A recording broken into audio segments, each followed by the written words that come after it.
بسم الله الرحمن الرحيم. دلوقتي ان شاء الله باذن الله هنتكلم عن الانتيتي فريم ورك، وزي ما قلنا ان الانتيتي فريم ورك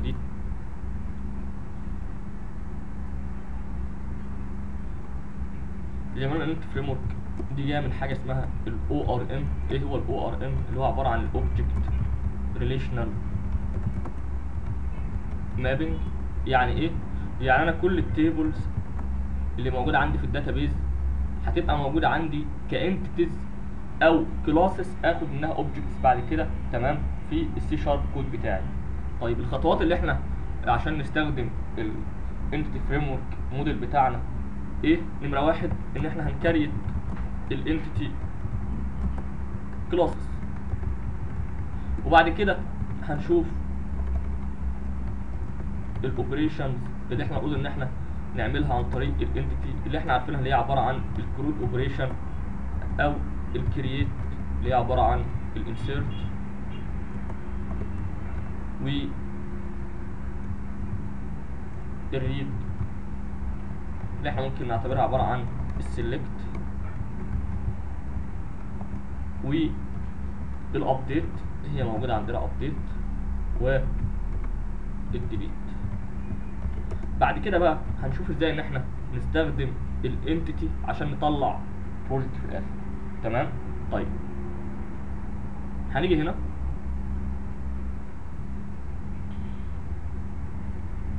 هنفتح الفيجوال ستوديو، هنعمل فايل نيو ويب سايت،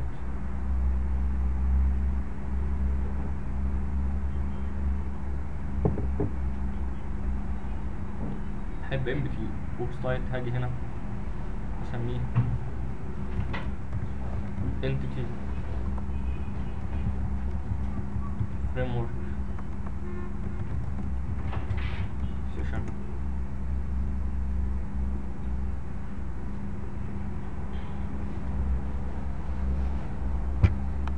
ممكن نجهز الايه البيج اللي احنا هنشتغل فيها، نخليها ديفولت بيج.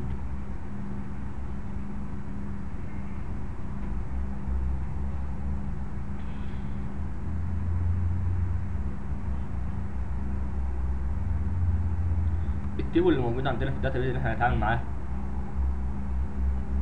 اللي هو عباره عن الميديكال تيبل اللي احنا استخدمناه في السيشنز اللي فاتت. هنيجي هنا هنزل تيبل، واحنا عارفين ان احنا محتاجين ان احنا نسيرت النيم، وبعد كده التايب، وبعد كده البرايس. هاجي هنا هضيف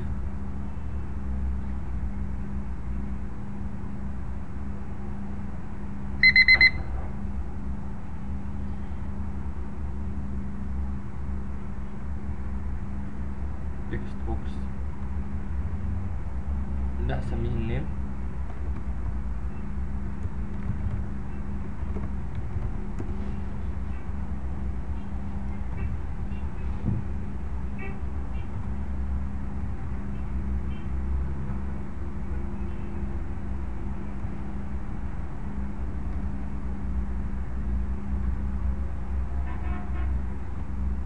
بعد النيم عندنا طيب، بعد طيب عندنا البرايس، وهننزل بوتوم هنسميه اد او انسيرت، مش هتفرق معانا.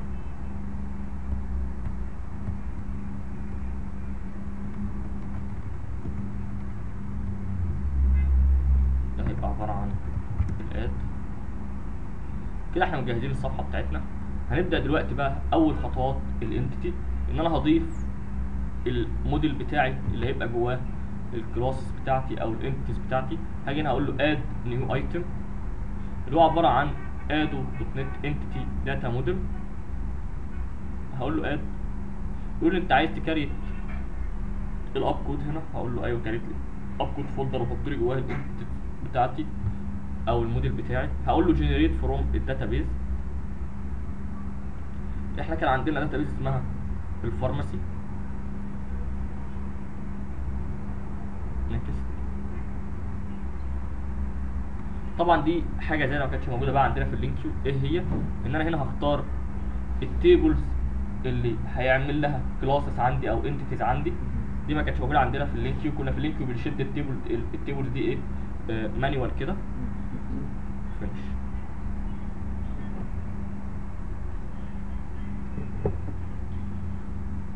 طيب دلوقتي بعد ما كريت الموديل بتاعي، ازاي ان انا ايه هستخدم الموديل عشان اعمل اول اوبريشن عندي؟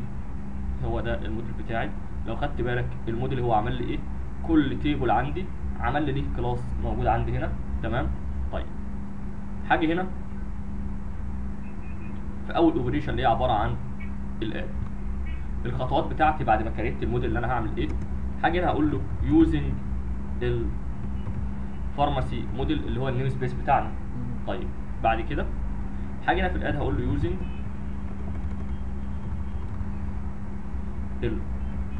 الفارماسي انتيتيز. كنا احنا هناك في اللينك بنقول ايه؟ الكونتكست. هقول له دي بي بيساوي نيو فارماسي انتيتيز. طب دلوقتي احنا عايزين نعمل ايه؟ عايزين نعمل الاد. فاول حاجه انا هاجي هنا هلاقي ان عندي في حاجه اسمها الميديكال تيبل. ايه هو الميديكال تيبل؟ لو احنا جينا هنا هنلاقي ان هو كريت لنا هنا كلاس مقابل للتيبل بتاعي اسمه ايه؟ الميديكال تيبل. فانا جيت هنا خدت عايز اعمل اوبجكت من الكلاس ده، هسميه نيو ميديكال بيساوي نيو ميديكال تيبل. بعد كده هبعت له البارامترز بتاعته او الفاليوز بتاعته اللي هي هتبقى اول حاجه الميديكال نيم. الاي دي احنا عاملينه اوتو انكريمنت، لكن احنا هنبعت الميديكال نيم بيساوي، احنا عندنا النيم تكست بوكس دوت تكست.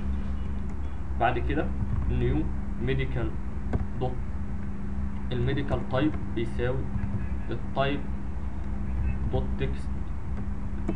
بعد كده النيو ميديكال دوت الميديكال برايس هو عباره عن انتجر، هعمل عباره انتجر دوت بارس. وهاجي هنا هقول له ان ده عباره عن البرايس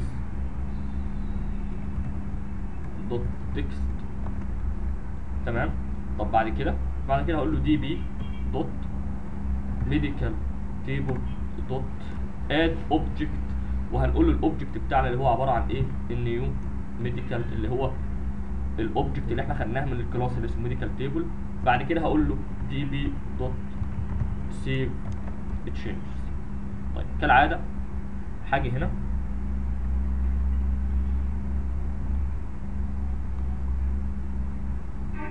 الله أكبر الله أكبر. معايا حضراتكم؟ كالعاده هاجي هنا هنزل ليبل هسميها الريزلت ليبل.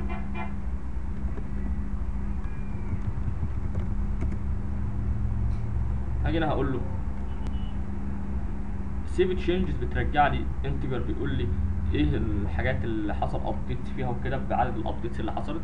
فاجي هنا هقول انتجر الروز افكتد يساوي كذا. هاجي هنا هقول له اف ان الروز افكتد اكبر من 0 اعمل ايه؟ الريزلت ليبل دوت تكست ايكوال مثلا نيو برو ادد مثلا. حاجه هنا في الالس هقول له الريزلت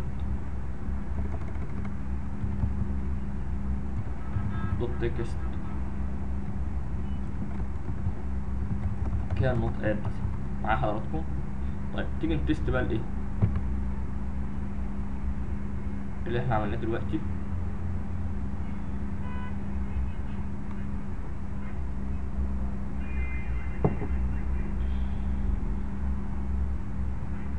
حاجه هنا النيم عباره عن نيو ميد. التايب هنسميه نيو تايب. البرايس 1 2 3 مثلا. هقول له اد. قال لي هنا نيو رو ادت، لكن انا عاوز اتاكد ان هو انضاف ولا لا. فهنعمل ايه؟ احنا عايزين نريد بقى من الداتابيز. فهاجي هنا كالعاده، بدل ما انا بقى هقعد ان انا اكتب الكود بتاع الريد في اللود وبعد كده لما اجي احتاج اكتبه تاني مثلا في الميثود دي، فهنيجي نعمل ميثود خاصه بيه ان هي تريد الداتا بتاعتي. طب ولما تريد الداتا بتاعتي انا عايز اعرضها بحاجه اسمها جريد فيو. فهاجي هنا هنزل من الداتا، هنزل حاجه اسمها الجريد فيو. وهاجي هنا هقول ان دي عباره عن all data مثلا جريد فيو. هاجي هنا هعمل ميثود هسميها public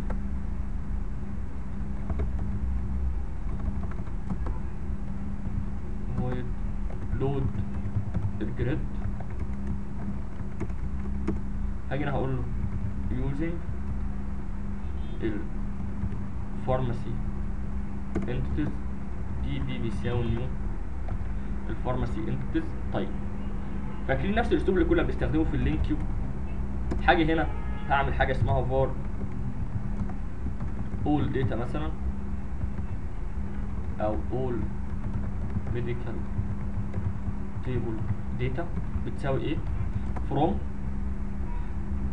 الميديكال تيبل ان الدي بي دوت الميديكال تيبل. هقول له select الميديكال تيبل معايا حضراتكم. بعد كده بقى هقول له all data grade view دوت الداتا source بيساوي all medical table. وهقول له all data grade view دوت data bind. طيب وهاجي هنادي بقى الميثود دي عايز اناديها بعد ما اعمل اد وعاوز اناديها في اللود. هاجي انا هقول له اف بوست باك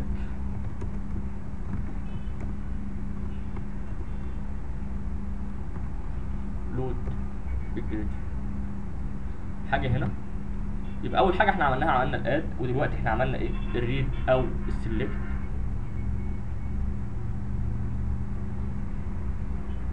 فعلا في حاجه اسمها نيو ميد اتضافت. لو احنا قلنا نيو ميد ونيو طيب 1 2 3 4 5 مثلا، وقلت له اد، فعلا ضاف لي ايه؟ ريكورد جديد. طيب الاوبريشن اللي بعد كده اللي هي عمليه الايه؟ اللي هي عمليه الابديت. فهاجي هنا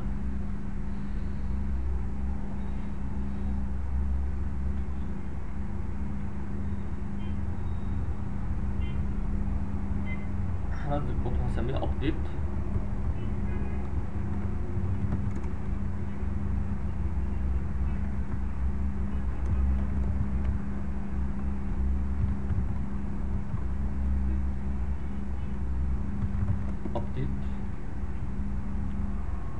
حاجه هنا. طيب اول حاجه المفروض ان انا ايه؟ اسلكت اللي انا عاوز اعمل له ابديت. نفترض ان احنا عايزين نعمل ابديت للاي دي بتاعه رقم 5 مثلا، تمام؟ فاول حاجه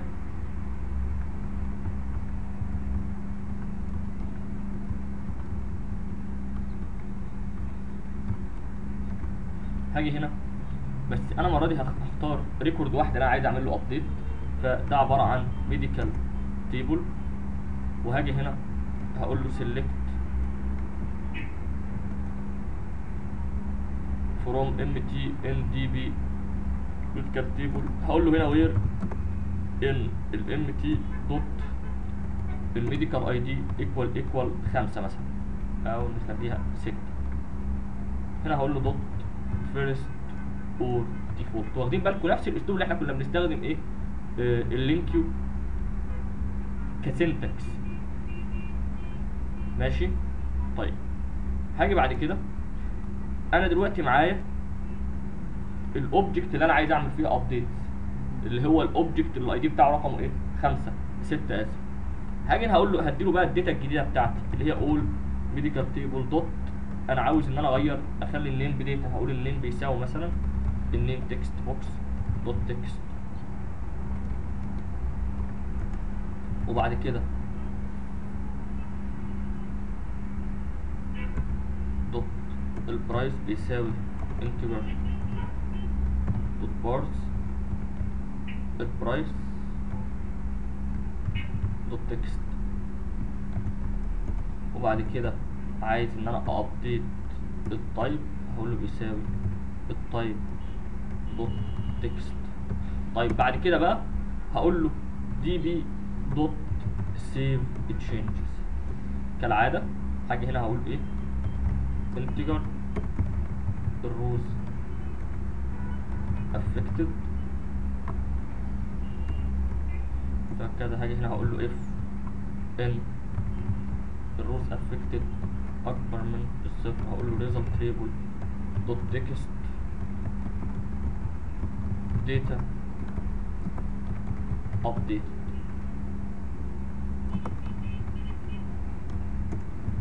else هاجي هنا في الريزلت تيبل دوت تكست هنسميها كان نوت ابديت. نيجي هنا هنيجي اون براوزر والله نلود بالمرة. هقول له هنا لود الجريد عشان نشوف ايه الابديت اللي حصل دايركتلي. حاجة هنا فيو اون براوزر يس. حاجة هنا هقول له ان ده هنسميه updated new mid، ده عبارة عن updated type mid، ده هيبقى عبارة عن البرايس الجديد. هقول له update، فعلا عمل update للايه للداتا بتاعتي. تمام. طيب اخر اوبريشن هنشوفها اللي هي عبارة عن ايه الديليت. انا عاوز ادلت بقى ايه، عاوز ادلت ريكورد معين. هاجي هنا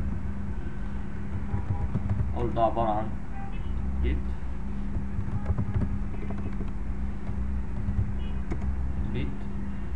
طيب طبعا لازم ان انا اسلكت الحاجة اللي انا هعمل لها ايه delete. فهاجي هنا بدل ما اكتب نفس الكود ده تاني هاخده كوبي، نفترض ان انا عاوز اديليت الريكورد رقم 6. فهاجي هنا اقول له دي بي دوت الميديكال تيبل دوت ديليت اوبجكت، وهديله الاوبجكت اللي انا عاوز ان انا ادلته. تمام. وانا اقول له دي بي دوت سيف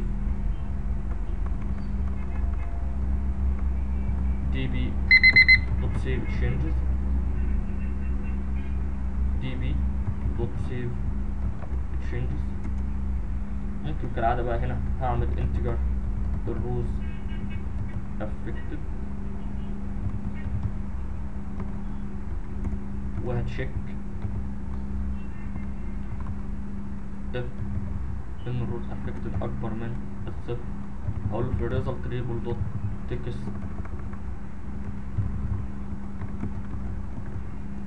row deleted. في else هقول له result table dot text بتساوي كان not delete مثلا. هاجي هنا view on browser، ممكن نلود بالمرة عشان بس ما نرجعش ايه خطوة. له لود